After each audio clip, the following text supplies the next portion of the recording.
إن الحمد لله نحمده ونستعينه ونستغفره ونؤمن به ونتوكل عليه ونعوذ بالله من شرور أنفسنا ومن سيئات أعمالنا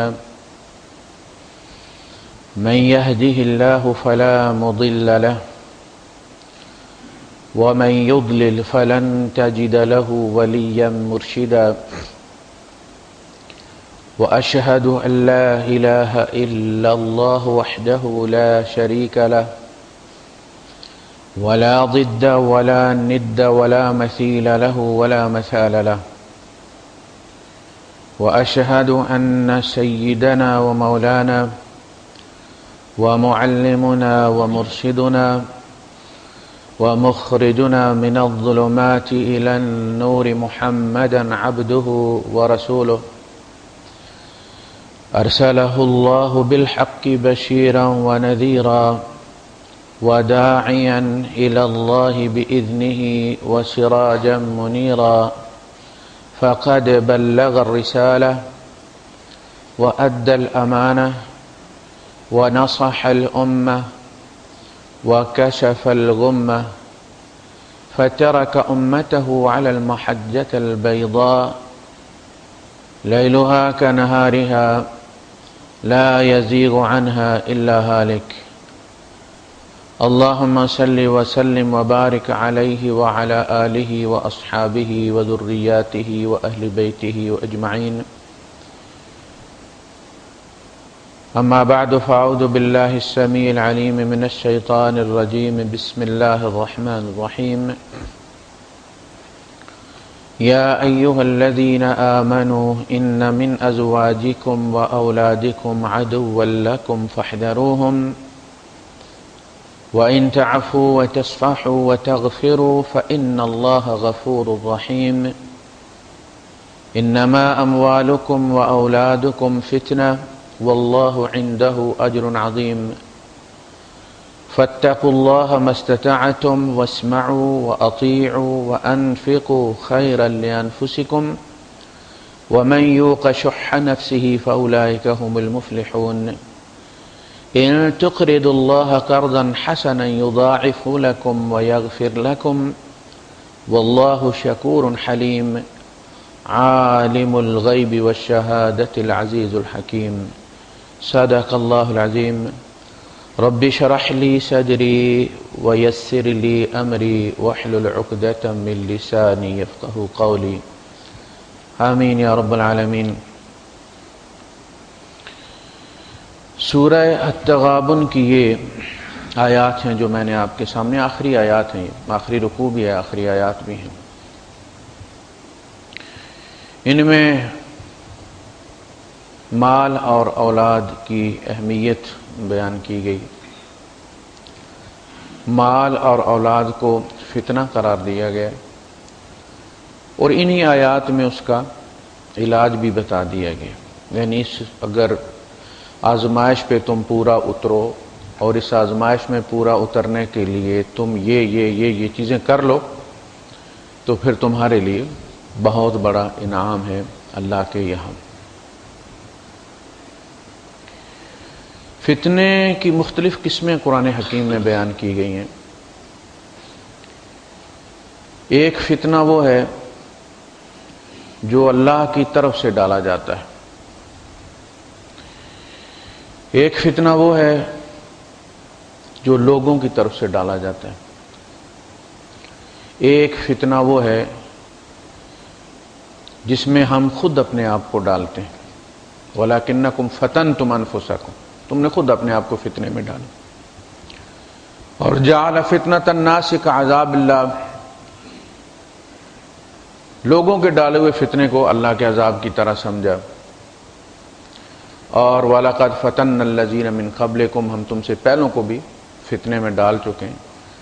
میں نے عرض کیا تھا کہ ہمارے یہاں ہمیشہ فتنہ جو ہے یہ ایک منفی اصطلاح ہے، اس کو ہمیشہ بری نگاہ سے دیکھا جاتا ہے، حالانکہ قرآن کا جو فتنہ ہے اس کے لیے ہم پیدا کیے گئے ہیں۔ یہاں مراد ہے آزمائش اور امتحان۔ اچھا آپ اگر کوئی چیز بازار سے معمولی سی بھی لیتے ہیں تو پہلے اسے کہتے ہیں کہ چیک کرو. بلب لیتے ہیں نا تو اس نے ہولڈر ایکسٹرا لگایا ہوا ہے, وہ ہولڈر فتنہ ہے. اس میں جب وہ بلب لگاتا ہے تو جل گیا تو کامیاب ہو گیا, آپ لے آتے ہیں گھر, اور اگر نہیں جلا تو فیل ہو گیا. یہ ہے اصل چیز, یہ ضروری ہے. اسی لیے فرمایا کہ اچھا اس میں یہ ہوتا ہے کہ اگر آپ گھر لے آئے اور گھر میں آ کے وہ فیوز نکلا آپ لے کے گئے, وہ نہیں مانے گا, کہے گا کہ تمہارا کنیکشن خراب تھا, تم نے اس کو فیوز کی ہے. موقع پر اس کا ٹیسٹ ہونا بہت ضروری ہے, اور یہی وجہ ہے کہ اللہ دنیا میں بندوں کو ہولڈر پہ لگا کے تو ان کے ایمان کے ٹیسٹ لے رہے ہیں. یہ ٹیسٹ قیامت کے دن نہیں ہونے. جس نے فیوز ہونا ہے وہ دنیا میں فیوز ثابت ہو جائے گا. تو یہ فتنے بہت ضروری ہیں. فتنہ کوئی منفی ٹرم نہیں ہے. اردو میں یہ فتنہ اور فساد دو لفظ آپس میں ایک ہی بریکٹ کے اندر آتے ہیں. ہم فتنہ فساد کو سمجھتے ہیں اور فساد فتنہ, لیکن فتنہ جو ہے اس کی مختلف قسمیں ہیں, اور انشاءاللہ ہم کوشش کریں گے کہ اگلے درس میں باقی کا بھی احاطہ ہم کر لیں, لیکن اس درس میں ہم مال اور اولاد کو تھوڑا سا دیکھتے ہیں. پچھلا درس ہمارا چونکہ آدھا تھا اس موضوع پہ, تو میں یہ چاہتا ہوں کہ ہم اس کو ایک ہی اپنے اس درس میں لے لیں اور پھر ایک ہی اس کی کیسٹ بن جائے. سب سے جو ہماری بڑی آزمائش ہے, اور اس آزمائش میں پھر جتنی بڑی آزمائش ہے اس میں پاس ہونے کا اتنا ہی بڑا اجر بھی ہے.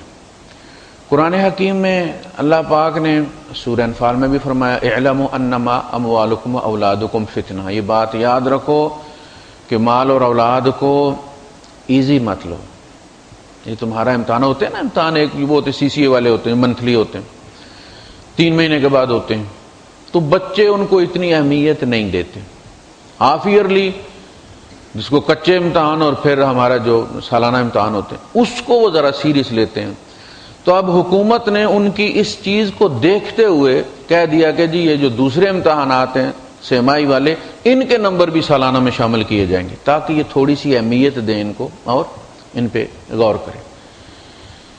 تو اسی طرح سے ہم ان دو چیزوں کو, مال اور اولاد. اچھا مزے کی بات یہ ہے کہ یہ مال اور اولاد بھی قرآن حکیم میں جوڑوں میں آتے ہیں, اس لیے کہ ہم مال اکٹھا کرتے ہیں تو اولاد کے لیے, اور اولاد چاہیے تو مال کے لیے. یعنی جس کے پاس جائیداد ہے, ملینئر ہے, بچہ کوئی نہیں ہے, تو اس کو جو بھی دیکھتا ہے افسوس کرتا ہے, دیکھو یار اس کا وارث کوئی نہیں ہے, کتے کہاں کھا جائیں گے اس کی جائیداد کو. وہ جب بھی ملتے ہیں تو وہ بڑی قیمتی گاڑی میں بیٹھا ہوتا ہے, بڑے قیمتی, لیکن لوگ, ایک غریب آدمی جس کے بچے ہیں بڑی ترس کی نگاہ سے اس کو دیکھتا ہے کہ یار بیچارہ آج مر جائے گا, کل لوگ بانٹ لیں گے. اچھا اسے بھی اس کی جستجو ہوتی ہے کہ اولاد ہو جائے, اور 3 4 شادیاں کرتے پھرتے ہیں کہ وارث مل جائے. تو یہ جوڑا ہے. ہم اولاد کے لیے, جسے اللہ کے رسول صلی اللہ علیہ وسلم نے فرمایا ان اولادکم مجبنتکم ومبخلتکم ومحزنتکم. دیکھو یہ تمہاری اولاد جو ہے یہ تمہارا بخل ہے. ہم کیوں پیسہ بچاتے ہیں؟ اپنی جان پہ بھی بعض دفعہ خرچ نہیں کرتے, کوشش کرتے ہیں کہ حکیمی دوائی سے ہی, وہ جو 150 کی ملتی ہے کام چلا لیں, ایلوپیتھک ذرا مہنگی ہوتی. اولاد کے لیے بچانے کے لیے, یہ ہمارا بخل ہے. ان کے لیے ہم بچاتے ہیں, اپنے لیے نہیں بچاتے. محزنتکم, ہم اولاد کے لیے غمگین ہوتے ہیں. چوٹ لگی ہوئی ہے, اسپتال میں پڑا ہوا ہے, اپنی فکر نہیں ہے, کہتا میرے بچوں کا کیا بنے گا. میرا کلاس فیلو تھا بیچارہ, گرا, وہ درخت سے درخت کاٹ رہا تھا, تو جس ٹہنی پہ وہ کھڑے ہو کے کاٹ رہا تھا اوپر, وہ ٹہنی نیچے سے ٹوٹ گئی, وہ گرا تو وہ گردن کے بل, تو اس کی ریڑھ کی ہڈی ٹوٹ گئی دماغ سے. اچھا وہ اسپتال میں پڑا ہوا, روتا کس بات کو ہے کہ میں نہیں بچوں گا مگر میرے بچوں کا کیا بنے گا. یہ ہے محزنتکم, تمہارا غم تمہاری اولاد. فوراً دھیان جاتا ہے ان کا کیا بنے گا. اچھا مجبنہ تک کم ہو گیا کہ تمہاری بزدلی تمہاری اولاد ہے. ہم جب ہمارے ساتھ کوئی مسئلہ ہو جاتا ہے پاکستان میں تو ایک چرسی اٹھ کے ہماری بے عزتی کر دیتا ہے اور ہم کچھ نہیں کہتے کہ یار اس کے پاس تو he has nothing to lose. میرے بچوں کا مستقبل داؤ پہ لگ جائے گا, بچے اسکول پڑھ رہے ہیں آدھے رستے میں, اگر یہاں کوئی مقدمہ بن گیا نوکری چلی جائے گی, میرے بچے رستے میں رہ جائیں. بزدل بنا دیا بچوں نے کہ نہیں. یہ چیز ہے. تو مال چاہیے اولاد کے لیے. بندہ کرپشن کیوں کرتا ہے؟ بچوں کے لیے,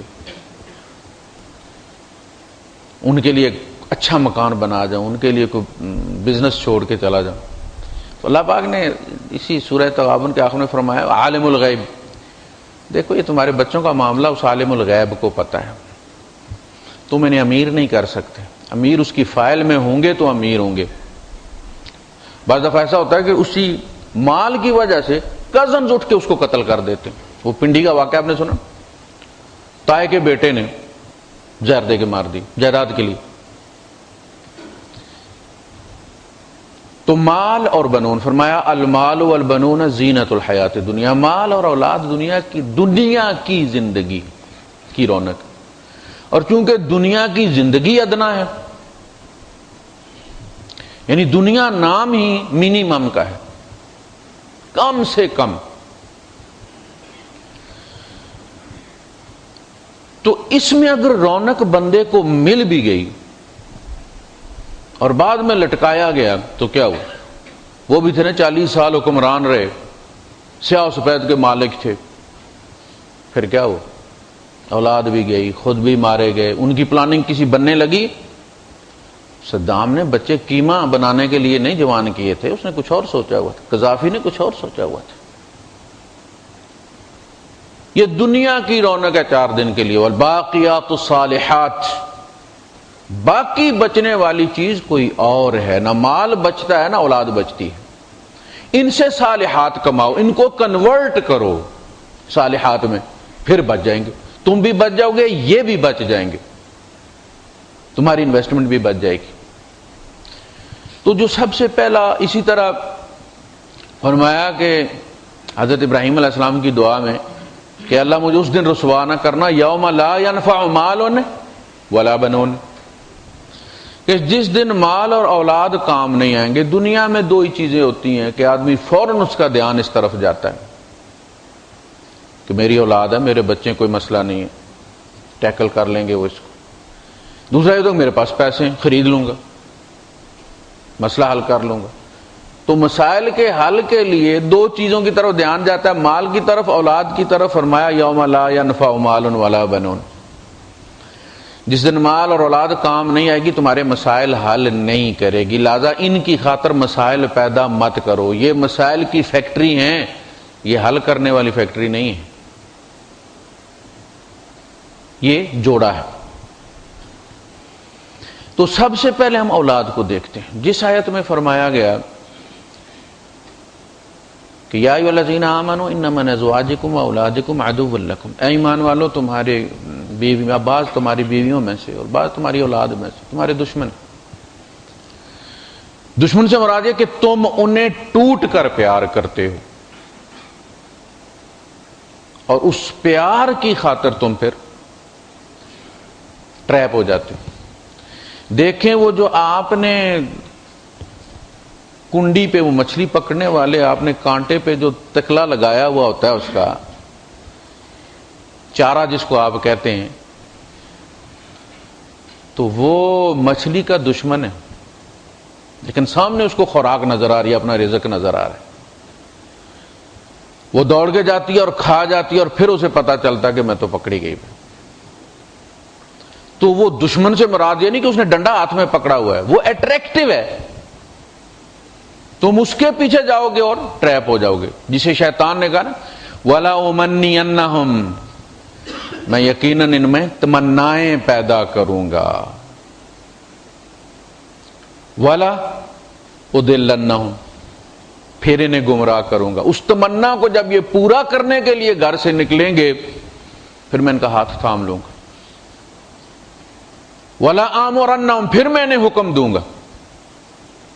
یہ جو تمنائیں نا یہ پاپ اپ کرتی رہتی ہیں جیسے بلبلے نکلتے رہتے ہیں. کتنے بلبلوں کے پیچھے آپ دوڑیں گے؟ ساری زندگی اسی طرح گزر جاتی. اور وہ جو میاں محمد صاحب نے فرمایا کہ بلبل سی ایک باغے اندر آلنا پئی بناندی، اجے نہیں چڑھیا توڑ محمد اڑ گئی یہ کرلاندی، یہی حال ہمارا ہوتا. تو سارے آشیانے ابھی رستے میں ہوتے ہیں کہ بلبل نکل کے اڑ جاتی ہے. تو تمنا پیدا کرتا ہے، پھر اس تمنا کو پورا کرنا ہے. کہا بھائی تمنا تو تھوڑی سی اونچی ہے، کہا سیڑھی لگا لو، جس کو ملک ریاض کہتا ہے پہیا لگاتا ہوں. تمنا تیز دوڑ رہی ہے، کہا پہیا لگا لو. وَلَا أُمَنِّيَنَّهُمْ، تو تمنائیں انہی کے بارے میں ہوتی ہیں. مال کے بارے میں کہ اس سے یہ کام لوں گا، اولاد کے بارے میں ان کے لیے یہ بناؤں گا، بیویوں کے بارے میں سونے سے لاد دوں گا. تو یہ کہا گیا کہ یہ چارہ ہے، شیطان ان کو چارے کے طور پر استعمال کرتا ہے. اس کو اس بیک گراؤنڈ کے ساتھ دیکھو کہ یہ جو تمہارے لیے اٹریکٹیو ہیں، شیطان بھی دیکھیں آپ ایک پسندیدہ چیز لگاتے ہیں نا کنڈی پہ مچھلی پکڑنے کے لیے، آئس کریم تو نہیں لگاتے، وہ آپ کو پسند ہے. کیا لگاتے ہیں؟ جو مچھلی کو پسند ہے. تو شیطان کنڈی پہ وہ چیز لگاتا ہے جو آپ کو پسند ہے، اس کی خاطر آپ اللہ کی حد توڑ دیتے. یہ ہے مسئلہ. تو فرمایا ان من ازواجکم و اولادکم عدوا لکم فاحذروہم، تو ہر وقت خبردار رہا کرو، ہر چارے کے پیچھے کنڈی دیکھا کرو کہ کہیں اس کے پیچھے شیطان کا ٹریپ تو نہیں ہے. ہو سکتا ہے کہ میں اس کو نگل لوں اور پھر چھڑا نہ سکوں جان.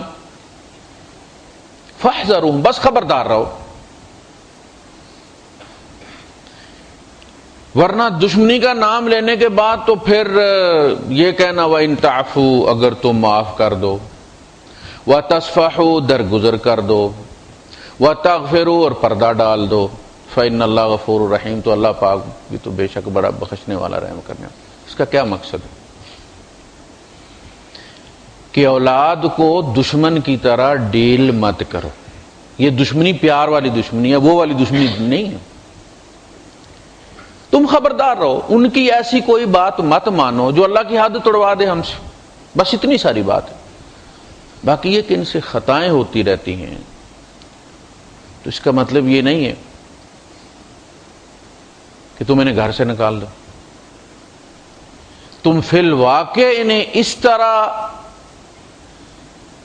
رویہ اختیار کرو اور ان کو ٹریٹ کرو جس طرح دشمن کو کرتے. تعفو، معاف کرنے پر تلے رہو. وہ کوئی عذر پیش کریں قبول کر لو. جھوٹ بولتے ہیں تحقیق مت کرو. بچہ جماعت میں نہیں تھا، پوچھا جماعت کے ساتھ نماز پڑھی؟ اس نے کہہ دیا جی پڑھی. بس آپ اس کا عذر قبول کر لیں، اچھی بات. اب آپ تحقیق کرنے، اور تیرے دائیں طرف کون تھا، بائیں طرف کون تھا، مولوی صاحب نے کون سی سورت پڑھی تھی، سجدہ صاحب. ظاہر آپ کیا کر لیں گے؟ ثابت کر دیں گے کہ اس نے نہیں پڑھی. اب آپ کیا کریں گے؟ اس کے ساتھ ڈیٹ کر دیں گے اس کو. آپ پہلے اس نے پردہ رکھا ہوا تھا. یہ ایک پردہ ہی ہوتا ہے ماں باپ اور اولاد کے درمیان. آپ نے خود چاک کر دیا اس کو. ان کا عذر فلا تحقق، حدیث میں آیا کہ پھر اس کی تحقیق مت کرو. بیویاں بھی اسی وجہ سے پھر نافرمان ہوتی،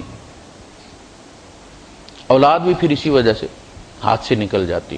ہم سمجھتے ہیں کہ جی ہم جس کو بال کی کھال نکالنا. عورت ہے، اس نے بھول گئی دوائی دینا بچے کو، صبح دوپہر شام دینی تھی دوا. اب یہ صاحب آئے اور پوچھا بچے کو دوا دی تھی؟ اس نے کہا جی دے دی تھی. کہنے لگے شیشی اٹھا کے لاؤ. وہ گئی بیچاری اور اس نے اتنی احتیاطاً ایک چمچ نہ اس میں سے بوتل کر کے گرا دی تاکہ تھوڑی کم ہو جائے، اس کو یقین آ جائے کہ میں نے پلائی تھی۔ اچھا جب آپ اس طرح دوائی گراتے ہیں تو اس کے باہر تازی رال ٹپک جاتی ہے نا۔ اب یہ بھی کوئی تھانے دار کے پتر تھے، انہوں نے دیکھا وہ تو چلے گئے، کہاں رکھی ہوئی تھی وہاں جا کے انہوں نے تلاشی لی اور وہ دوائی ڈلی ہوئی مل گئی ان کو، مار دیا انہوں نے، پکڑا اس کو، مارا جناب، پھینٹی لگیا، اس سے کیا ہوا؟ بچے کو آرام آ گیا۔ دوائی تو آپ نے اس کی امی کو دی ہے، بچے کو آرام کیسے آئے گا بھائی؟ اور اس کے بعد آپ کی کوئی عزت اس کی نظر میں رہے گی نہیں۔ تعفو، اس طرح معاف کرنے پہ تلے رہو جس طرح اللہ پاک تم کو معاف کرنے پر تلا بیٹھے۔ بند کر دیں پانی آ گیا، پاکستان نلکوں میں نہیں آتا، یہاں ایسیوں میں آ رہا۔ تو اللہ پاک کے سامنے جب ہم عذر پیش کرتے ہیں تو اللہ پاک فرماتا ہے نہ میں تانا دیتا ہوں نہ میں تمہاری توبہ کو رد کرتا ہوں۔ اور نبی کریم صلی اللہ علیہ وسلم بھی قسم کھلاتے نہیں تھے، کہتے تھے نہ میں قسم دوں گا نہ میں تمہاری بات کو رد کروں گا۔ ریموٹ تو اس کا یہ ہے جی۔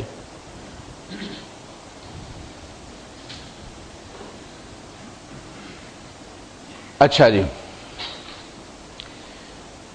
وَإِن تَعْفُوا وَتَصْفَحُوا، تصفحوا کا مطلب یہ ہے کہ چیپٹر کلوز کر دو۔ بات ہوئی نا کچھ، بیوی یا بچے سے کوئی غلطی ہو گئی آپ نے، اور اب آپ ہفتہ منہ بسورے ہوئے بیٹھے، یہ کیا طریقہ ہے؟ کہا بات ہوئی نا، ختم کر دو۔ تمہارے بھی تو نماز سے نماز تک وہ معاف کرتا ہے نا، نماز پڑھی بات ختم ہو گئی،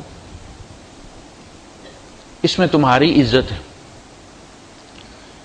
اور تغفروا، پردہ ڈال دو۔ ہمارے یہاں جب ترجمہ کیا جاتا ہے تعفو معاف کر دو اور تغفروا بخش دو، دونوں ایک ہی چیزیں، معاف کرنا بخشنا ہم ایک ہی معنی میں لیتے ہیں۔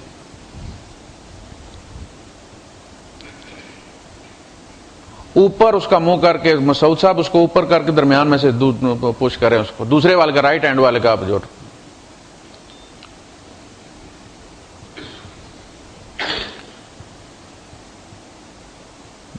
عربی میں معافی اور چیز ہے، بخشش اور چیز۔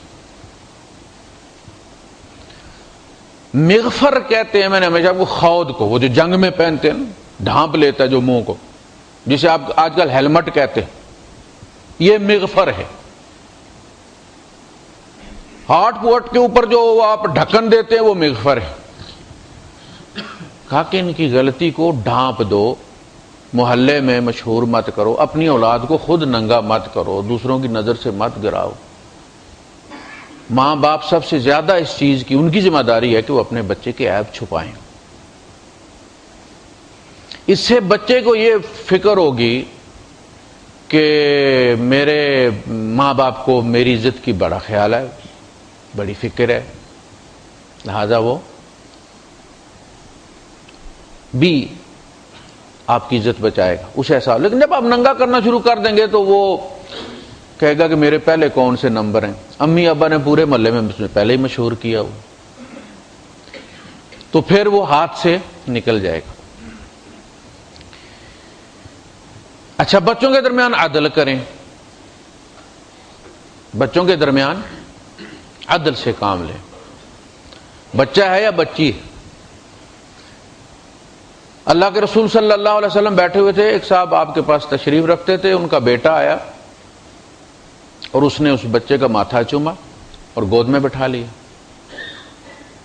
تھوڑی دیر کے بعد اس کی بچی آئی اور اس کو اس نے ہاتھ پکڑ کے اپنی دائیں طرف بٹھا لیا ساتھ۔ اللہ کے رسول صلی اللہ علیہ وسلم دیکھ رہے تھے، آپ نے فرمایا ما عدلت بینہم، تو نے ان کے درمیان عدل نہیں کیا، تو نے اس کو چوما، اس کو کیوں نہیں چوما؟ یہ بچے کے دماغ میں تو نے خناس بھر دیا ہے کہ تیرا باپ ہے اس کا نہیں ہے، تیرے ساتھ زیادہ کرتا ہے اس کے ساتھ نہیں کرتا۔ ما عدلت بینہم، یا تو اس کو بھی نہیں چومنا تھا یا پھر اس کو بھی چومنا تھا، اور دونوں کو دونوں رانوں پہ بٹھا لیتے، گود میں بچی کو بھی تھوڑا سا فخر ہو جاتا کہ مجھے بھی کوئی پیار کرتا۔ حضرت عائشہ صدیقہ رضی اللہ تعالیٰ عنہ کے پاس ایک خاتون آئی، 2 بچیاں تھیں اس کے ساتھ، تو آپ نے اس کو 3 کھجوریں دی، اس نے ایک دونوں بچیوں کو دی اور دوسری اپنی مٹھی میں رکھ لی، باتیں کر رہی تھی، خود نہیں کھائی، اس نے سوچا ہوگا بعد میں کھا لوں گی۔ اچھا وہ بچیوں نے جھٹ سے کھانے کے بعد ایک بچی نے ہاتھ آگے کیا، تو اس عورت نے کیا کیا، اس نے اس کھجور کو 2 ٹکڑے کیے، آدھا ایک بچی کو دیا، آدھا دوسری بچی کو دیا۔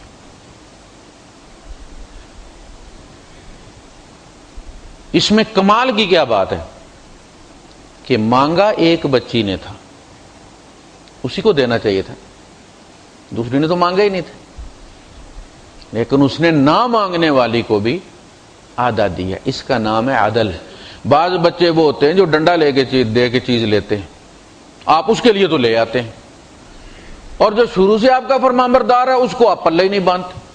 مارکیٹ میں آپ کو فکر ہوتی ہے کہ فلاں کے لیے لے لو، اور جب بیوی کہے کہ اس کے لیے اللہ لو کہ اس کی کوئی خیر۔ بچہ مانگے یا نہ مانگے، اچھا آپ ایک مانگتا ہے نا، آپ دوسرے کے لیے بھی لے آئیں گے تو وہ مانگنے والا بھی مانگنا چھوڑ دے گا، فرمائش میں کرتا ہوں اور اس کی جھولی بھی بھری جاتی۔ جبکہ اسی کے لیے لائیں گے آپ تو ایک تو وہ بولے یا نہ بولے، 5-6 سال بچے کے اندر پورا مرد ہوتا ہے، وہ ڈائری پہ لکھ لیتا ہے کہ یہ میرے ساتھ حق تلفی کرتے، اور جب بعد میں جا کر بڑے ہو کر مسائل پیدا ہوتے وہ کہتا تم شروع سے میرے ساتھ اسی طرح کرتے تھے، بچپن سے میں دیکھتا چلا آ رہا ہوں کہ تم اس کی ڈیمانڈیں پوری کرتے تھے اور مجھے پوچھتے بھی نہیں تھے۔ تو مانگے یا نہ مانگے، حضرت عائشہ صدیقہ رضی اللہ تعالیٰ عنہ نے نبی کریم صلی اللہ علیہ وسلم جب تشریف لائے تو بتایا اس طرح واقعہ ہوا ہے، تو آپ تھوڑی دیر خاموش رہے اور آپ نے فرمایا تمہیں پتہ ہے اس کا اجر اسے کیا ملا ہے؟ یعنی اس نے مانگنے والی اور نہ مانگنے والی کے درمیان جو عدل کیا ہے۔ ہمارے یہاں تو یہ ہے نا کہ جو ہاتھ آگے کر دے اسی میں رکھ دو، ایک معمولی چیز ہے، اس کے اس عدل نے اس کو بخشوا دیا، اللہ نے خوش ہو کے اس کو بخش دیا۔ تو بخشش کے بوٹے تو ہمارے گھر کے اندر لگے، جنت اور جہنم ہمارے گھر میں کھلتی، داخل ہم نے یہاں سے ہونا ہے نا۔ ابھی ٹرمینل آپ یہاں سے چیک ان ہو جائیں، نادی سیائی سے، دبئی سے چیک ان ہو کے سیدھے آپ جہاز پہ چلے جائیں۔ جنت اور جہنم کی چیک ان ہمارے گھروں کے اندر ہے، فاحذروہم، خبردار رہو، یہ جنت اور جہنم کے دروازے ہیں، تم نے یہاں سے چیک ان ہو کے جانا۔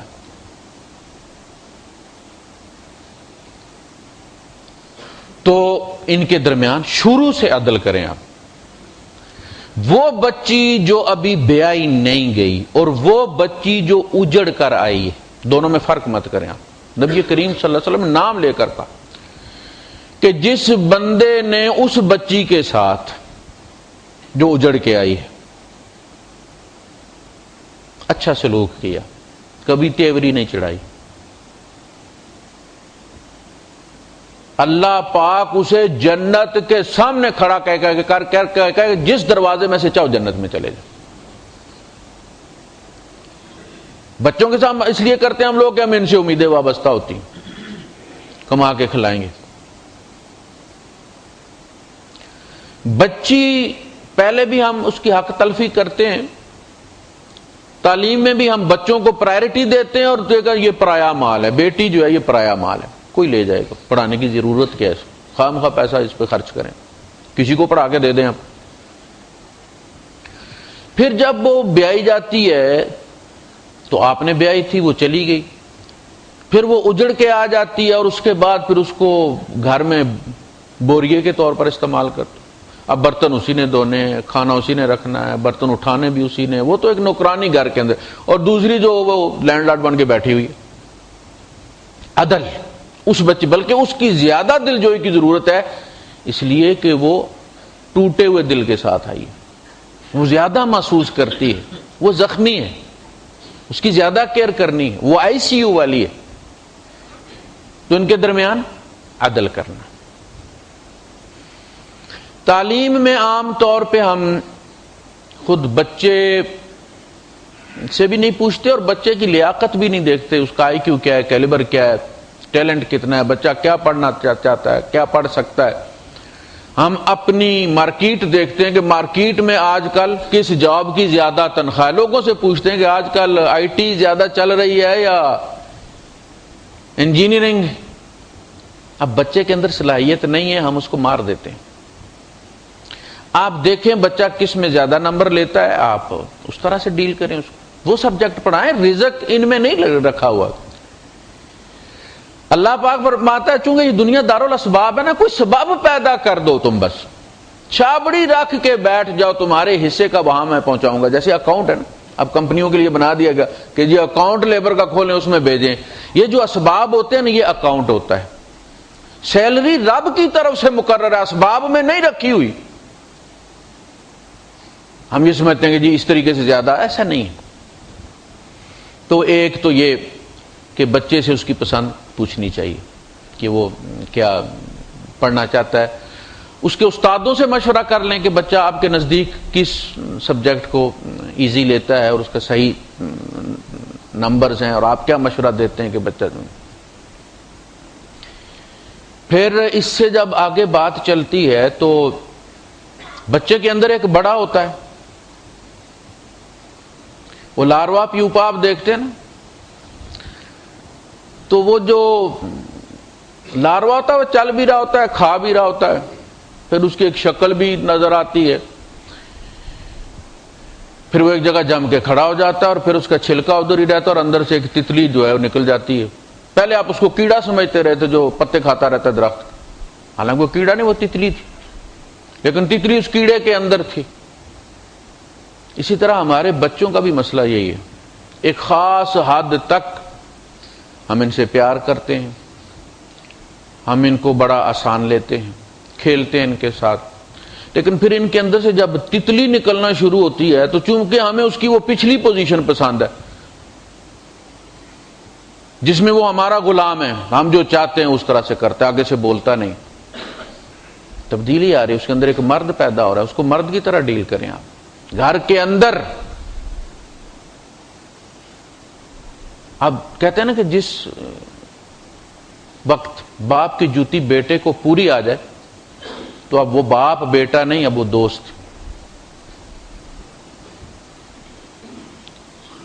تو ان سے ہمارے یہاں تعلیم دی گئی ہے لیکن ہم پڑھتے نہیں ہیں نا۔ تعلیم یہ دی گئی ہے کہ بیٹے کو حکم مت دو، مشورے سے کام کرو۔ مثلاً کیا خیال ہے یہاں یہ نہ کر لیں، تو وہ کیا کہے گا، نہ کریں، کہے گا جی ٹھیک، یہاں رک جائیں، کیا خیال ہے نماز یہاں پہ نہ پڑھ لیں، کیا خیال ہے تمہارا یار یہ کام نہ کر لیں، تاکہ اسے پلٹ کے مشورہ دینا آ جائے۔ جی کرنا سکھانا ہے اس کو، جب آپ یہ کہتے ہیں یہ کر دو تو وہ کرے گا بھی، تو اس میں اس کو کوئی مزہ نہیں آئے گا۔ وہ جسے کہتے ہیں نا کہ سینس آف اچیومنٹ، جو انسان کو بڑھوتری دیتا ہے۔ آپ جب ایک چیز حاصل کر لیتے ہیں تو پھر اگلی کی تمنا اور بھڑک اٹھتی، اس کو کہتے ہیں سینس آف اچیومنٹ۔ اللہ نے کیوں صحابہ کی تعریفیں کی؟ خود فاقے میں رہتے ہیں، مہمان کو کھلا دیتے ہیں، وہ سینس آف اچیومنٹ کو سیٹسفائی کرنے کے لیے، ورنہ ہم کہہ سکتے ہیں کہ جی وہ ان کے مقدر میں لکھا ہوا تھا۔ اللہ کہہ سکتا تھا کہ یہ تمہارے مقدر کی کمائی ہے، تم نے کچھ نہیں کیا۔ شاباش اس لیے دی کہ وہ جو سینس آف اچیومنٹ ہے۔ ہمارے یہاں یہ ہے کہ ہم بچے کو، جوان بچہ ہے، داڑھی مونچھوں والا ہے، نماز بھی ہم اس طرح اسے پڑھواتے ہیں کہ اسے ہم یہ باور کرواتے ہیں کہ تم پتر نیک نہیں ہو، نیک میرے ڈنڈے نے بنایا ہوا تھا۔ وہ سنا نا کوئی صاحب تھے اور وہ بندوق لیے 12 بور تو گھوم رہے تھے کھیت کے کنارے بننے پر، مزدور کام کر رہے تھے وہ، تو اس نے پوچھا کہ جی یہ آپ کے جو مزدور ہاری آپ کے کام کر رہے ہیں تو یہ کیسے؟ انہوں نے کہا انتہائی ایماندار، بڑے ہی محنتی۔ نے کہا پھر یہ آپ بندوق لیے کیوں گھوم رہے ہیں؟ کہا کہ ان کو ایماندار اور محنتی رکھنے کے لیے۔ ہم بچے کے ذہن میں یہ بات ڈالتے ہیں کہ بیٹا تو نے روزہ رکھا نہیں، میں نے رکھوایا، تو نے نماز پڑھی نہیں، میں نے پڑھایا، میں نہ ہوندا تو پھر اماں بھی یہی کچھ کرتی۔ بھائی اس کو کچھ اپنی بھی تو اچیومنٹ اسے ہونے چاہیے کہ میں نیک ہوں۔ نتیجہ یہ ہوتا ہے کہ جب ہمارا ڈنڈا ہٹتا ہے، بچے کا ویزا تبدیل ہوتا ہے، تو کہتا ہے پڑھا لو۔ ہمارے دوست نے ذاتی طور پہ بڑے ہی نیک ہیں۔ اچھا ہوتا یہ ہے کہ زیادہ ری ایکشن بھی ان گھروں میں ہوتا ہے جہاں یہ زیادہ نیک ہو جاتے ہیں نا، اور 16 سال کے بچے کو 46 سال کا بنانا چاہتے ہیں ہم، اپنے لیول کا نیک بنانا چاہتے، اس میں ری ایکشن ہوتا ہے۔ بچے کو ملائیشیا بھیج دیا، بچہ جب وہاں سے آیا تو اس نے یہاں وہ یہ جو ہونٹ کے نیچے جو داڑھی ہوتی ہے وہ اتنی لمبی کی ہوئی تھی ماشاءاللہ، یہاں سیدھی ٹائی جتنی کی۔ پریشان ہو گئے بیچارے، بڑے فخر سے لینے گئے تھے اس کو ایئرپورٹ، اب سارے رستے میں گاڑی میں سے گالیاں دیتے ہوئے آ رہے ہیں۔ بھائی کاٹ دے گا، شوق تھا نا اس کا، یہ کوئی وہ دیواریں برلن تو نہیں ہے نا کہ جس کے لیے یو این او کی قرارداد چاہیے ہوگی، کاٹ لے گا۔ اب بھیجا جہاں وہاں پہ تو رزلٹ اس کا پھر سامنے آئے گا۔ تو اگر یہ ایک آدھ نماز آگے پیچھے کر دیتے ہیں، جماعت میں نہیں آتے، پہلی صف میں نہیں آتے، کوئی بات نہیں، اتنا ایشو نہیں۔ ان کو آپ نے ساتھ لے کر چلنا ہے۔ یہ پھر ہاتھ چھڑا کے، بچپن میں ہوتا ہے نا، باہر نکلتے ہو ہاتھ چھڑا کے چلا جاتا ہے، پھر ہاتھ پکڑ لیتے ہیں، جوانی میں بھی اسی طرح ہوتا ہے۔ ہاتھ پکڑنا ہے، دھکا نہیں دینا۔ جوان اولاد آپ گھر سے نکال دیں گے، اب کیا ہوگا؟ ختم ہو گیا، اب تو وہ چرس بھی پیے گا جا کے۔ یہاں سے بچے کو پاکستان بھیج دیا تو یہاں سے سگریٹ پیتا تھا، وہاں تو ہیروئن بھی ملتی، پان سے زیادہ ملتی، چھوٹے چھوٹے دیہات میں ملتی ہے۔ اب وہ سدھر کے آئے گا؟ تو بچوں کو بڑی حکمت سے ٹیکل کرنا پڑتا ہے۔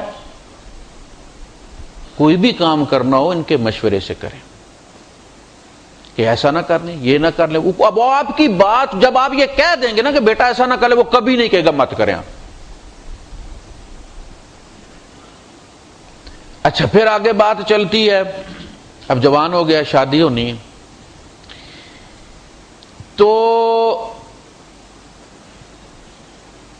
شادی سے پہلے جب آپ بچوں کو پڑھا رہے ہیں، پیسہ خرچ کر رہے ہیں، تو ہر وقت اٹھتے بیٹھتے میں اتنا تیرے پر لگا دیا۔ باپ نہ بھی کہے تو اماں تو کم از کم تسبیحات کی طرح 33 دفعہ دے، 33 دفعہ وہ، 34 دفعہ وہ کرتی۔ ہم نے اتنا کر دیا، سالن ڈال رہی ہے تو ساتھ بتا رہی ہے، اتنا لگا دیا تیرے اوپر، ہمیں ماں باپ نے اسکول نہیں جانے دیا، تیرے اتنا کر دیا، ہم نے یہ کر دیا وہ۔ اٹھتے بیٹھتے بچے کے اندر پھر چڑ پیدا ہو جاتی ہے، یہ کوئی احسان نہیں کیا ہم نے، یہ ہمارا فرض تھا، ان کا حق تھا۔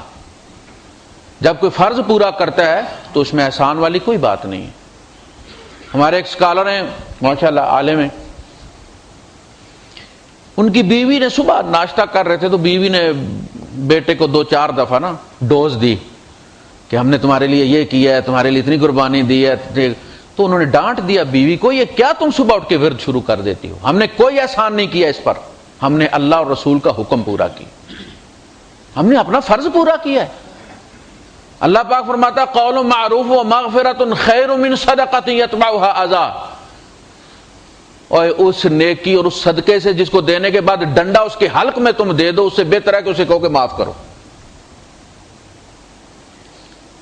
اولاد میں ایک ری ایکشن پیدا ہوتا ہے کہ آپ ایک چیز اس پہ کر دیتے، کیا اسے نہیں پتا کہ آپ خرچ کر رہے ہیں؟ فیس کی وہی لے کے آتا ہے نا اسٹیٹمنٹ، اسے نہیں پتا کہ کتنی باپ پے کر رہا ہے۔ آپ کیا چاہتے ہیں اسے کہ وہ 5 نمازیں اللہ کی پڑھے اور 10 آپ کی پڑھے؟ آپ سجدہ کروانا چاہتے ہیں آپ اس سے؟ وہ اس چیز کو محسوس کر رہا ہے کہ میرے اوپر یہ اتنا، لیکن وہ کچھ دینے کے قابل ہوگا تو آپ کو ری پے کرے گا نا۔ اب کیا کرے؟ کتابیں بیچ کے پیسے دے دے آپ کو۔ یہ انتہائی غیر مہذب حرکت ہے کہ بچے کو ہر وقت اذیت میں رکھنا کہ بس ہم تیرے اوپر لٹا رہے ہیں، ہم تیرے اوپر لٹا رہے ہیں۔ یہ اس کا حق ہے ہمارے اوپر کہ ہم اس کی اچھی تربیت کریں، اچھی تعلیم دیں، جتنا ہمارے ذرائع ہیں۔ اور جہاں ہمارے ذرائع جواب دے جائیں ہم اسے صاف کہہ دیں گے بیٹا یہ میرے بس سے باہر ہے، تم جانتے ہو یہ میری حد ہے، یہ میری استطاعت ہے، میں اس سے زیادہ نہیں کر سکتا۔ لیکن انہیں ہر وقت وہ چکی چلا کے رکھنا احسان والی، یہ کسی کو بھی پسند نہیں۔ ہمارے یہاں خاتون یہاں سے گئیں تو ان کی پرانی کوئی جاننے والی تھی، غریب خاتون تھی، بہت غریب، تو وہ یہاں سے جاتے جوڑا لے گئیں، اس کو جوڑا دیا۔ اب وہ جوڑا اس نے لے لیا، ہو سکتا ہے اپنی بیٹی کو دے دیا ہو سکتا ہے کسی اور کو دے دیا اس نے۔ اب یہ جب بھی رستے میں وہ ملتی تو پوچھتی کہ ماسی نارو جوڑا کو نہیں ہے سوایا؟ وہ ایک دن اس نے کہا خدا کا نام ہے جوڑا دے دیا تو میرا پیچھا چھوڑ دو، اب تمہیں دیکھا میں راستہ بدل لیتی ہوں۔ وہ ایک غریب عورت ریئیکٹ کر سکتی ہے تو اولاد ریئیکٹ نہیں کرے گی۔ شادی کا مرحلہ آ گیا، اماں نے اپنی لسٹ پکڑی ہوئی ہے کہ اسے کیسی بہو چاہیے، جوتیاں بھی ماروں تو سر نہ اٹھائے، کپڑے سارے دھوئے، برتن سارے دھوئے۔ ابا نے اپنی لسٹ لی ہوئی ہے، جس نے زندگی گزارنی ہے اسے پوچھتا ہی کوئی نہیں کہ تمہیں کیسی بیوی چاہیے۔ ابا کو فکر یہ ہے کہ ایسی بہو ہونی چاہیے کہ جب میں لے کے جاؤں نا فیملی میں تو بلے بلے ہو جائے۔ اصل پروسیس یہ ہے کہ 14-15 سال سے لے کر 20 سال کی عمر کے دوران جب کہ ہارمونل چینجز ہوتی ہیں میل اور فیمیل دونوں میں، تو اٹریکشن اور اس کا ریسیور دونوں چیزیں زیادہ ہو جاتی ہیں۔ بندے کو پتھر کی مورتی بھی اچھی لگتی ہے اس میں، وہ وقت ہوتا ہے اصلی انتخاب کا اس کا، وہ فری ٹو ایئر ہوتا ہے، چینل پکڑ رہا ہوتا ہے، وہ وقت ہوتا ہے انتخاب کا۔ اس نے انتخاب کر لیا، ٹھیک ہے، اس نے انتخاب کر لیا، چینل ڈسپلے ہو گئے، یہ 150 چینل پکڑا دیا کہ فلاں جگہ شادی کرنی۔ امی نے کہا نہیں اس سے تو میری نہیں لگتی، ابا نے کہا نہیں اس کے باپ سے میں نے ادھار مانگا تھا تو اس نے نہیں دیا تھا۔ نتیجہ کیا ہے؟ یہ جو محبت ہوتی ہے نا 15 سے 20 سال والی، یہ بڑی وائلنٹ ہوتی ہے، چونکہ اوریجنل ہوتی ہے، جینین ہوتی ہے، خالص ہوتی ہے، یہ ریئیکشن دیتی ہے۔ اچھا، لڑکے نے ماں باپ کو راضی کر لیا، عموماً لڑکے ماں باپ کو راضی کر لیتے، نہ ہو تو گولی مار لیتے ہیں۔ آج کل یہ بھی ہے نا، روز دیکھتے ہیں آپ سلائیڈ چلتی، لڑکیاں گولی کھا لیتی ہیں، وہ دانوں میں رکھنے والی جو زہر کی زہریلی گولیاں کھا لی۔ لڑکے نے باپ کو راضی کر لیا، ماں باپ کو راضی کر لیا پیغام دینے کے لیے، وہ گئے اور جناب وہ آگے لڑکی والے اپنی قوم لے کر بیٹھ کے ختونی پوری نکالی ہوئی، یہ ہمارے خاندان کے نہیں۔ میں نے کہا نا یہ جینیٹیکل، ہم ہندو ہیں، ہمارے اندر ایک فولڈر ہندوؤں والا رسم و رواج والا ایسا مضبوط ہے کہ جب بھی ہم فارمیٹ ہوتے ہیں تو سب سے پہلے اسے ڈرائیو ڈی میں محفوظ کرتے ہیں کہ یہ ہندو کہیں ہمارے اندر سے نہ نکل جائے۔ درس سننے بیٹھتے ہیں، جمعہ سننے بیٹھتے ہیں تو اس فولڈر کی سب سے زیادہ ہمیں فکر ہوتی ہے کہ یہ مولوی صاحب ہی نہ کر دے یار، ان انسٹال ہی نہ ہو جائے۔ رسم و رواج، ذات پات، وہ شودر والی، وہ اعلیٰ، وہ ادنا اسلام میں کا ہے۔ اپنی پھوپھی کی بیٹی پکڑ کر نبی کریم صلی اللہ علیہ وسلم نے غلام کے ساتھ بیعت دی، سید زادی، اس کے بعد بھی کوئی باقی ہے؟ لڑکی والے کہتے ہیں کہ جی ہمارا نام اپنے خاندان میں دیں گے۔ اچھا، رشتہ ریجیکٹ ہو گیا۔ اب لڑکے کو 2 چوٹیں لگی، ایک تو لڑکی نہیں مسی، دوسرا اسے یہ کہ میرے ماں باپ ذلیل ہو گئے میرے اصرار پر، اور ماں باپ بھی اسے تانے دیتے ہیں، بس ہو گیا تیرا کام، ذلیل کرانا تھا نا ہم کو تو نے۔ نتیجہ یہ ہوتا ہے کہ عین جس دن لڑکی کی شادی نہیں ہوتی ہے نا، لڑکا جاتا ہے لڑکی کو بھی مار دیتا ہے، خود بھی مر جاتا ہے۔ پسے معشوق جینا عشق کو بدنام کرنا ہے، خدا مجنوں کو بخشے مر گیا اور ہم نے مرنا ہے، پھر وہ کہتا ہے نہ ہم رہیں گے نہ تم رہو۔ اور یہ کبھی کبھی کی خبر نہیں، اب ہر روز کی خبر ہے، اور لوگوں کی اب بھی آنکھیں نہیں کھل رہی کہ ذات پات کوئی چیز نہیں، خاندان کوئی چیز نہیں ہے، خاندان سے باہر شادی میں صحت ہے، خاندان بڑا ہوتا ہے بچے صحت مند ہوتے ہیں۔ دو چیزیں ہوگی۔ تیسری چیز، ہمارے محمد علی شیخ صاحب میرے دوست ہیں راول پنڈی سے، فیس بک پہ انہوں نے سوال کیا جب میں نے اس چیز کو لکھا اپنے سٹیٹس پہ، تو انہوں نے کہا کہ جی ماں باپ کی نافرمانی نہیں ہوتی، ماں باپ کہے کہ یہاں شادی کرنی ہے، بچہ انکار کر دے یا بچی انکار کر دے تو نافرمانی نہیں ہوتی، وہ ماں باپ کا نافرمان نہیں ہوگا؟ آپ کے ذہن میں بھی یہ سوال ہے نا کہ بچے کو تو چاہیے کہ جہاں ماں باپ انگلی رکھ دیں وہ دوسری بات نہ کرے۔ جی اس معاملے میں بالکل کوئی نافرمانی نہیں ہوتی۔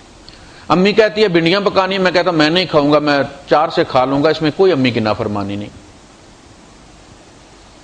یہ میری پسند کا معاملہ ہے، نہیں اچھی لگتی نہیں کھاتا۔ یہ لیڈی فنگر کی بات ہو رہی ہے تو لیڈی کی کیا بات ہوگی؟ شادی میرا رائٹ ہے، ماں باپ کا رائٹ نہیں ہے۔ نافرمانی وہاں ہوتی ہے جہاں آپ ان کے حق کو ڈیمیج کرتے ہیں۔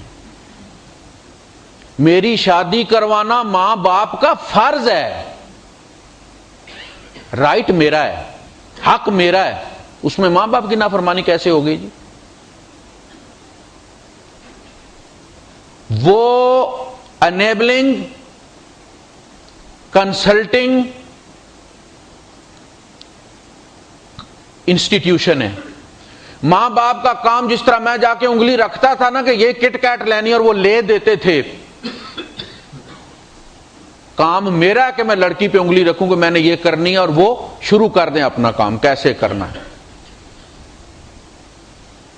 وہ میری پسند کو ممکن بنانے والا ادارہ ہے، ان کا فرض ہے کہ آپ اس ڈیمانڈ کو پورا کریں اگر ان کے بس میں ہے۔ رائٹ میرا ہے شادی کرنا، فرض ان کا ہے کروانا۔ اور میں ہمیشہ یہ کہتا ہوں کہ میں جب بھی نبی کریم صلی اللہ علیہ وسلم کی سیرت کو دیکھتا ہوں اور قرآن کو دیکھتا ہوں تو فیس ویلیو یہ میرا دل چاہتا ہے کہ نبی کریم صلی اللہ علیہ وسلم کے قدم چوم۔ ایسی ہستی نبیوں میں نہیں پائی جاتی۔ وہ جو کوئی شاعر کہتا ہے نا کہ وہ امام صف انبیاء ہیں، ان کے پیچھے کوئی چور ڈاکو نہیں کھڑے۔ کون کھڑا ہے؟ آدم سے لے کر ابراہیم، موسیٰ، عیسیٰ کھڑے، اور وہ امام ہیں جسے آپ کا عزیز میاں قوال کہتا ہے جب اتنے سر ملتے ہیں تو ایک محمد بنتا ہے۔ وہ امام صف انبیاء ہیں، ان کا رتبہ بڑوں میں بڑا ہے۔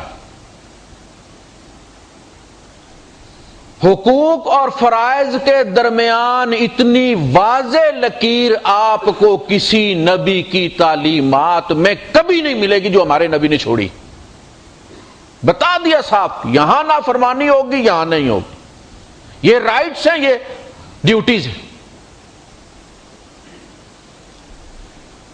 آپ صلی اللہ علیہ وسلم نے 20 سال کی عمر میں ام ہانی کے لیے رشتہ بھیجا، آپ نے اپنی پسند پروپوز کیا ام ہانی کو۔ برطانیہ کے ایک چینل پر پروگرام چلا، یہ جب وہ انہوں نے خاکے بنائے تھے تو آن حضور صلی اللہ علیہ وسلم کی سیرت پہ برطانیہ کے چینل نے ایک ڈاکومنٹری دکھائی۔ اس میں وہ بندہ بتا رہا تھا کہ he fell in love with his cousin Umm Hani and proposed her but this proposal was turn down with insultive remarks. آپ کی یہ پروپوزل انتہائی توہین آمیز ریمارک کے ساتھ رد کر دی گئی۔ ابو طالب نے کیا کہا جب رد ہو گئی، نہیں قبول کیا، تو حضور نے گلہ کیا، چچا مجھے تو امید نہیں تھی کہ آپ میرا رشتہ ریجیکٹ کریں گے۔ تو انہوں نے کہا کہ دیکھو بیٹا یہ رشتے ناتے ہوتے ہیں اشراف کے درمیان، اشراف کے درمیان۔ یہ جو مشرف ہوتا ہے نا، یہ جو مشرف ہے، جو گاؤں کے باہر کے علاقے ہوتے ہیں نا ان کو اشراف کہتے ہیں، مشرف۔ اور بڑے لوگ ہمیشہ گاؤں کے باہر رہا کرتے، کھلی کھلی حویلیاں بنا کر، اس میں چھوٹے چھوٹے میں نہیں رہتے۔ اشراف میں ہوتے ہیں اور سرداروں کے درمیان ہوتے ہیں۔ تم اپنے آپ کو دیکھو، تم اپنے آپ کو دیکھو۔ اور اپنے ماموں کے بیٹے حبیرہ ابن وہب کو، جو طائف کا سردار تھا، اس کو دے دی۔ جو نبی کریم صلی اللہ علیہ وسلم کا جانی دشمن تھا، مکہ فتح ہوا تو یہ بھاگ گیا شام، اور حالت کفر میں مرا ہے وہ۔ اور ہمارے واعظ حضرات معراج بھی شروع کرواتے ہیں تو ام ہانی کے گھر سے کرواتے ہیں۔ خواب راحت میں تھے ام ہانی کے گھر۔ ام ہانی بیاہی ہوئی تھی، حضور کے دشمن کی بیوی تھی۔ اپنی رقیہ اور ام کلثوم چھوٹی چھوٹی بچیاں چھوڑ کے رات کو اکیلی حضور ام ہانی کے گھر کیوں سوئے ہوئے تھے؟ آپ میں سے کوئی پسند کرتا ہے؟ حضور پر یہ بہت بڑا بلیم ہے کہ اپنی بچیاں رات کو اکیلی چھوڑ کے، حضرت خدیجہ تو فوت ہو گئی ہوئی تھی نا، معراج ابو طالب اور خدیجہ کے فوت ہونے کے بعد ہوئی ہے۔ اپنی بچیاں رات کو اکیلی چھوڑ کے حضور ام ہانی کے گھر کیا کر رہے تھے؟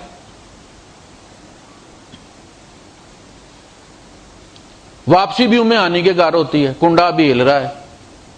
قرآن کیا کہتا ہے؟ سبحان الذی اسری بعبدہ لیلا من المسجد الحرام۔ قرآن کہتا ہے وہ مسجد حرام سے گئے ہیں۔ اور عزیز میاں قوال کہتا ہے کہ خواب راحت میں تھے ام ہانی کے گھر۔ قوالیوں سے جو اسلام اندر بھیجا جاتا ہے نا، وہ فوراً انسٹال ہو جاتا ہے، قرآن اندر نہیں جاتا۔ اسی لیے وہ پھر تبلوں کے ساتھ اسلام کوٹ کوٹ کر بھرتے ہیں ہمارے اندر۔ رد کر دی گئی۔ پھر کیا ہوا؟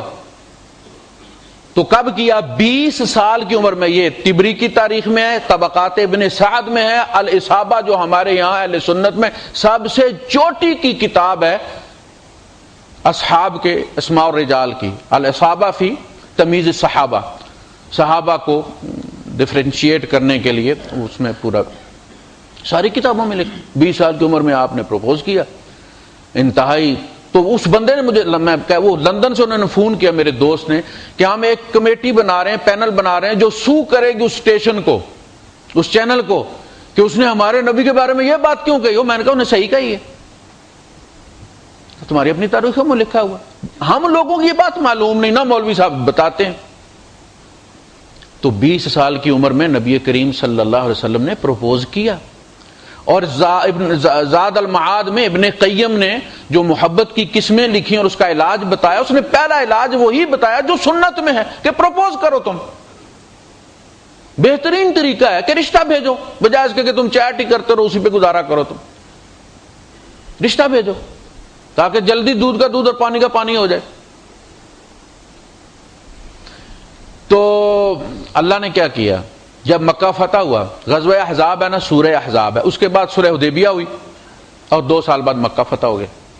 اللہ پاک نے فرمایا ان یا ایھا النبی انا احللنا لک ازواجک التی آتیت اجورہن وما ملکت یمینک وبنات عمک وبنات عماتک وبنات خالک وبنات خالاتک التی ہاجرن معک۔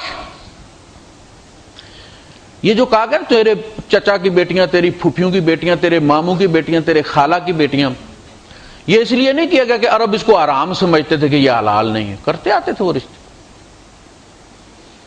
کہا کہ ہمیں ان کی پھوپھی کی بیٹی ہونے کی، چچا کی بیٹے ہونے پر کوئی اعتراض نہیں ہے، لیکن اللہ کی شرط یہ ہے کہ اس نے تیری خاطر نبی ہجرت کی ہو۔ تو چونکہ ام ہانی نے ہجرت کوئی نہیں کی، پابندی لگ گئی۔ اب صرف وہ حلال ہیں، انا احللنا لک، وہ حلال میں نے کی تیرے لیے، باقی ساری حرام ہو گئی ہیں۔ اللہ وہ بات نہیں بھولا کہ بیٹا سرداروں کے رشتے سرداروں کے گھر ہوتے ہیں۔ وہ سردار دیکھیں روٹی پوری نہیں ہوتی تھی۔ ایک بیٹا حضور نے پالا ہے، دوسرا بیٹا حضرت عباس نے پالا ہے، جعفر، اور سردار ہیں، نبیوں کے سردار کا رشتہ ریجیکٹ ہو رہا ہے۔ آپ نے وہ بھیج دی، رد ہو گئی۔ بہرحال بریرہ لونڈی ہیں حضرت عائشہ صدیقہ رضی اللہ تعالیٰ عنہا کی، اور آپ نے ان کو آزاد کر دیا۔ یہ شادی شدہ تھی، بریرہ لونڈی شادی شدہ تھی۔ جب حضرت عائشہ نے ان کو آزاد کر دیا تو وہ آزاد ہو گئی، شور غلام تھا، سٹیٹس میں فرق آ گیا۔ اب اس کو یہ اختیار دیا گیا، آزاد تب ہوتی ہے اسے نکاح کا حق ہوتا ہے۔ ہمارے یہاں باپ یہ حق بیٹی کو دینے کے لیے تیار نہیں۔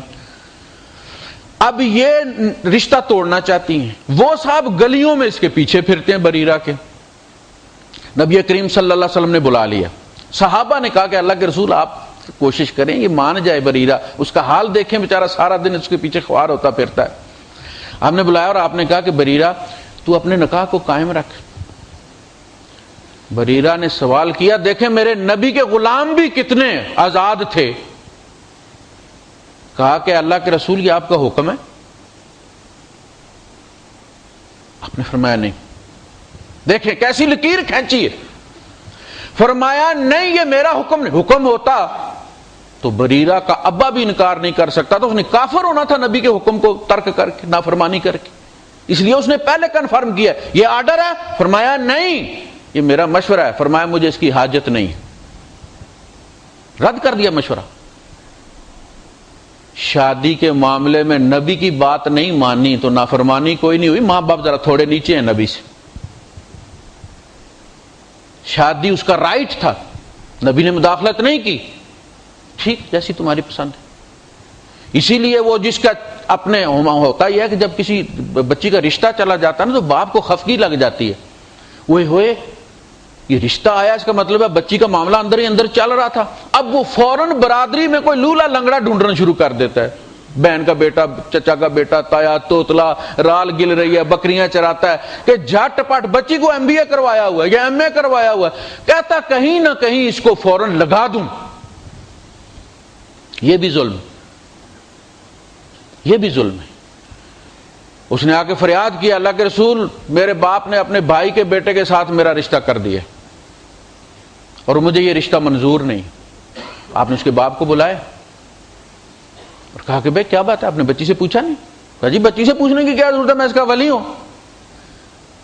کہا نہیں، نکاح بچی نے کرنا ہے۔ ولی کس کو کہتے ہیں؟ متولی کس کو کہتے ہیں؟ آپ دیکھیں سورہ یونس میں ان کو کہا گیا کہ یہ جو مکے والے ہیں یہ لوگوں کو روکتے ہیں مسجد حرام میں آنے سے، وَمَا كَانُوا أَوْلِيَاءَ، حالانکہ یہ اس کے متولی نہیں ہیں، ان أَوْلِيَاؤُهُ إِلَّا الْمُتَّقُونَ، اس گھر کے متولی تو متقون ہو سکتے ہیں، لیکن لفظ کیا استعمال کیا؟ اولیاء۔ متولی وہ ہوتا ہے جس کو ولی بنایا جائے۔ متولی کس لیے ہوتا ہے؟ کہ وہ کنڈکٹ کرے، لوگوں کو حج کروائے، وہاں صفائی کروائے، ستھرائی کروائے، پانی رکھے وہاں پہ لوگوں کے لیے۔ باپ اس لیے ولی ہے کہ وہ شادی کے ارینجمنٹس کرے، اس لیے ولی نہیں ہے کہ گلا دبا دے۔ آپ نے لڑکی سے مخاطب ہو کے فرمایا اگر تو راضی ہے تو یہ نکاح ہے، اگر تو راضی نہیں ہے تو یہ نکاح نہیں ہے۔ باپ کنسلٹنٹ ہے، لڑکی کی ہاں سے نکاح ہوتا ہے۔ لیکن ہمارے یہاں یہ ایک عیب بنا دیا گیا۔ اور اچھا یہ جو شادی ہوتی ہے 30-35 کی عمر کے بعد جب ہم چلتے ہیں رشتے کرنے کے لیے، پہلے تو یہ کہ ہمارے سٹینڈرڈ بڑے ہائی ہو گئے ہیں کہ بچہ اتنی کمائی کرے گا تو بیائیں گے، اور یہ کہ اس میں عمر نکل جاتی ہے۔